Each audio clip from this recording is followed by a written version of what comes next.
A veces nos encontramos con experiencias que desafían nuestra comprensión racional y nos dan una lección para aprender. Este relato narra la historia de una mujer que, tras mudarse a una nueva ciudad, se ve envuelta en una trama de misterios y fenómenos inexplicables. Ya no hay vuelta atrás, has entrado a mi casa, así que ponte cómodo y cierra los ojos, y vivamos juntos con el miedo.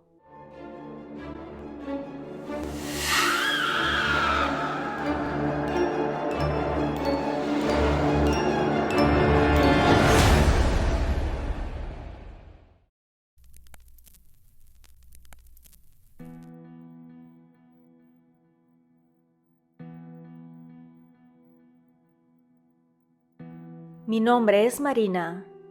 Actualmente vivo en la ciudad de Puebla, sin embargo, nací en Oaxaca. Venimos mi esposo y yo a esta ciudad por la oportunidad de una mejora en su trabajo. Y si bien estamos lejos de nuestras familias, nos hemos podido acoplar. Además, ayudó el hecho de que la ciudad es hermosa, llena de cultura, actividades interesantes para realizar, y las personas que conocimos han sido amables con nosotros. La siguiente historia me sucedió hace unos años. Es un poco difícil para mí platicarla. Sin embargo, estoy emocionada por compartirla, ya que son pocas las personas que conocen esta experiencia que tuve con la brujería. Cuando recién llegamos a Puebla, decidimos que yo me quedaría en casa. Estaba embarazada y era preferible llevar tranquila la mudanza y nuevas actividades. Además de que con mis 6 meses de gestación, sería complicado que alguien me diera empleo, así que nos ajustaríamos con el sueldo de mi esposo, el cual no era tan malo. Nos daba perfectamente para vivir y además ahorrar algo de dinero en el banco para cuando el niño naciera. En el edificio donde vivíamos conocí a varias vecinas que eran muy amables conmigo y rápidamente hicimos amistad. Ellas me invitaban a jugar los martes juegos de barajas o lotería. La verdad que ellas me hicieron muy agradable la estancia en el edificio. Cuando nació mi hijo me hicieron incluso un baby shower. En general se podría decir que ellas aparentaban ser como mi familia. Recuerdo que una de ellas, llamada Leonor, era la segunda esposa de su marido.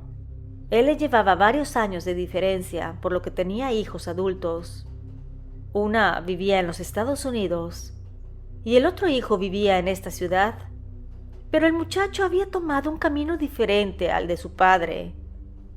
Empezó a tener malas amistades y se metió al mundo bajo de las sustancias ilícitas.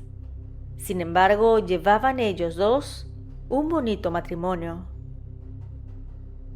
Recuerdo que una mañana me levanté para hacerle la leche a mi bebé y vi muchos oficiales de policía en el edificio, además de un par de ambulancias.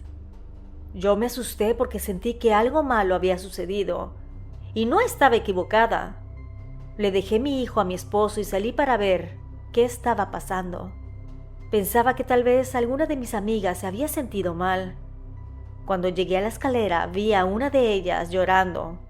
Me dijo que la vecina, Leonor, había fallecido, que entró su hijastro a la casa rompiendo una de las ventanas, porque con sus malas mañas, el papá obviamente no le dio llave de su departamento, que este muchacho entró y que los vecinos de al lado escucharon gritos y ruidos muy fuertes, por lo que llamaron a la policía. Pensaron que tal vez ellos estaban discutiendo o algo malo había pasado. Entonces, cuando los oficiales llegaron, vieron aquella escena macabra. Supieron que fue el hijo porque el portero lo vio salir corriendo y su ropa estaba manchada de sangre. Cuando llegaron las autoridades, rápidamente se movilizaron y pusieron una alerta para encontrar a ese sujeto. Esa mañana fue terrible para nosotros. Nuestros vecinos eran muy buenos y no merecían morir ni a esa edad, ni tampoco de esa manera. Fueron pasando los días y la ausencia de Leonor se sentía. Ella era muy alegre y siempre dispuesta a ayudar. Le hicimos sus novenas a pesar de que ella no era católica. De hecho, nuestra amiga era atea, sin embargo, jamás le hizo daño a nadie. no hablaba mal de las personas, y la actitud de amor y servicio a los demás te dejaban el sentimiento de que era muy arraigada a una religión. Yo alguna vez toqué el tema y me dijo ella que pensaba que éramos energía y que necesitábamos hacer bien las cosas para estar en armonía con los demás. Y si hacemos cosas buenas, recibiríamos cosas buenas. Desgraciadamente, ella fue víctima de un joven de mala cabeza y con problemas en la vida. Como a los 2 meses de su fallecimiento, una de mis vecinas compró una tabla Ouija. Dijo que deberíamos hablar con Leonor, que quería saber si podía contactarla y tal vez nos dijera algo del más allá. Esta amiga se llama Rita, era muy curiosa y no le tenía miedo a nada. Sin embargo, yo le dije que no quería participar. La idea de usar una tabla Ouija para intentar comunicarse con Leonor me resultaba inquietante. Aunque Rita insistía, decidí mantenerme firme en mi decisión de no participar.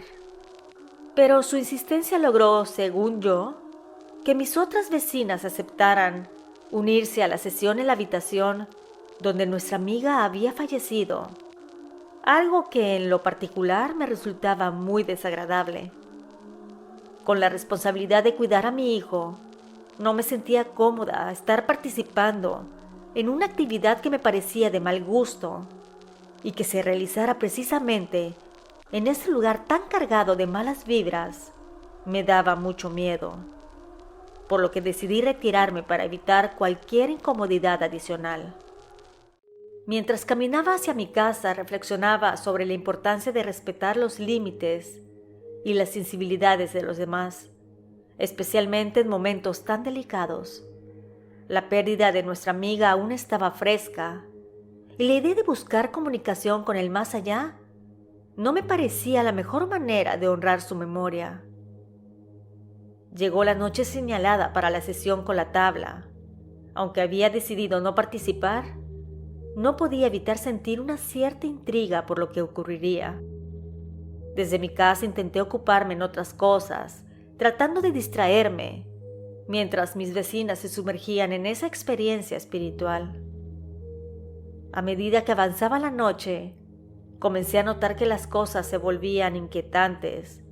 Escuchaba murmullos y risas provenientes del departamento de arriba, el cual era justamente el departamento de Leonor y su esposo. Cuando acosté a mi pequeño, me acosté también a descansar con mi marido.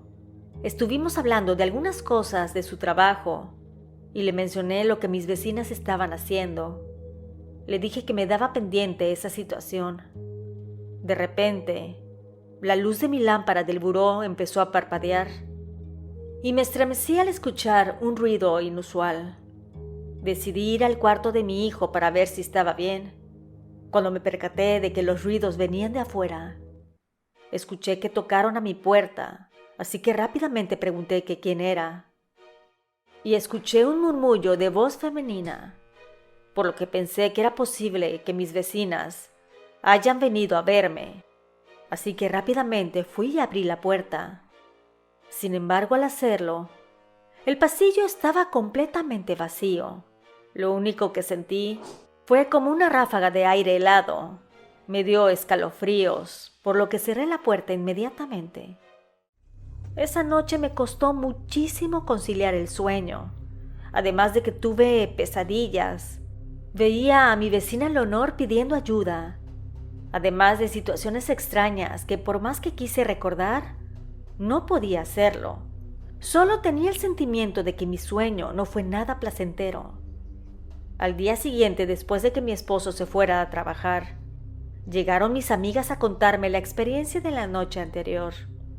Me contaron que durante la sesión, la vela que tenían se apagó repentinamente y comenzaron a sentir corrientes de aire frío y observar sombras moviéndose en la habitación. Mis vecinas estaban desconcertadas por lo que habían experimentado. Yo pensé que les había dado miedo y que lo dejarían ahí, pero me dijeron que esa noche regresarían para tratar de contactar a Leonor nuevamente, porque según pudieron hablar unos momentos con ella y querían respuestas a otras preguntas. La noche cayó y con ella el silencio del edificio se volvió más profundo. Mis vecinas nuevamente subieron a hacer su sesión con la Ouija, ansiosas por obtener respuestas. Mientras tanto, en mi hogar, sentí una extraña conexión con el evento, como si estuviera involucrada de alguna manera, incluso sin estar presente. Al par de horas, mis vecinas vinieron a verme, tocaron a la puerta, y como yo no me podía dormir, las escuché sin problema. Sus ojos revelaban una mezcla de emociones. Me dijeron que habían vuelto a comunicarse con Leonor. Me empezaron a decir cosas como que les había pedido que hicieran algo en su nombre. A mí se me hizo extraño. Solo les dije que ya no quería que me siguieran contando las cosas, porque sentía que me estaban pasando esa energía.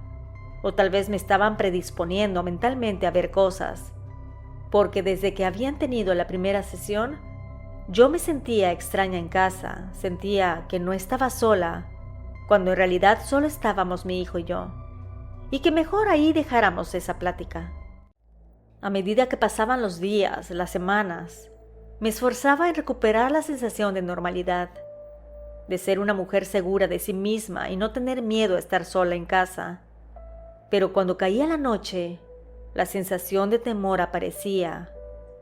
Y más cuando escuchaba que mis vecinas estaban arriba haciendo quién sabe qué cosas en la casa de mi amiga recién fallecida.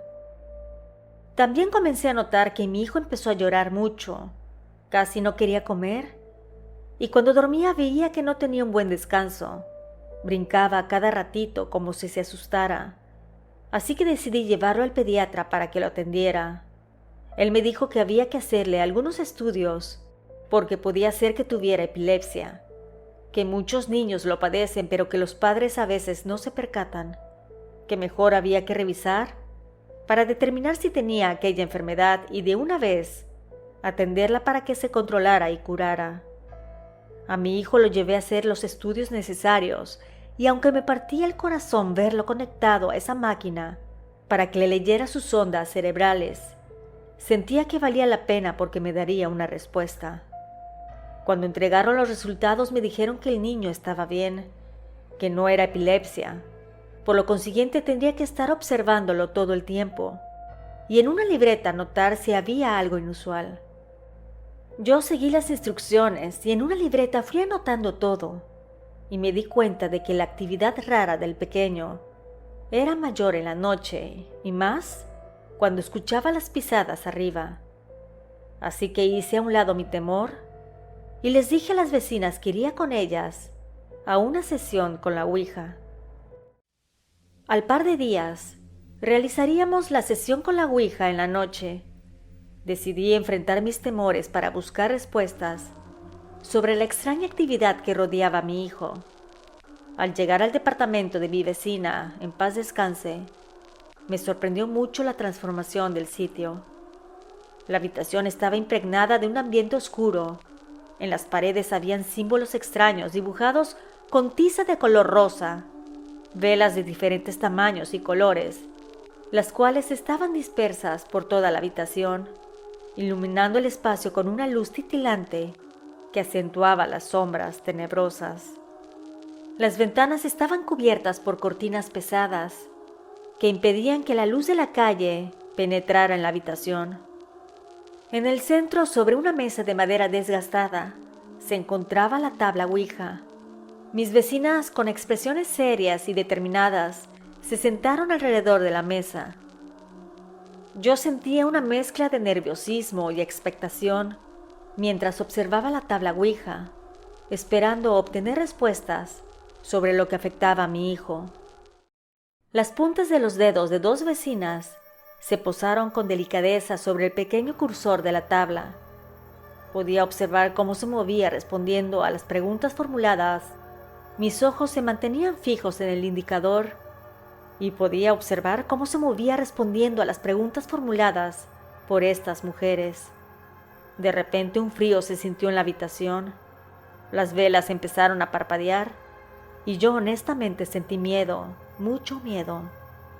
Tuve una sensación como si algo estuviera a mi lado. No sé qué estaba sucediendo, pero el tiempo sentí que pasó rápidamente, porque cuando terminamos la sesión era las 2 de la mañana. Cuando llegué a la casa vi a mi marido que estaba cargando a mi hijo. Este lloraba sin descanso.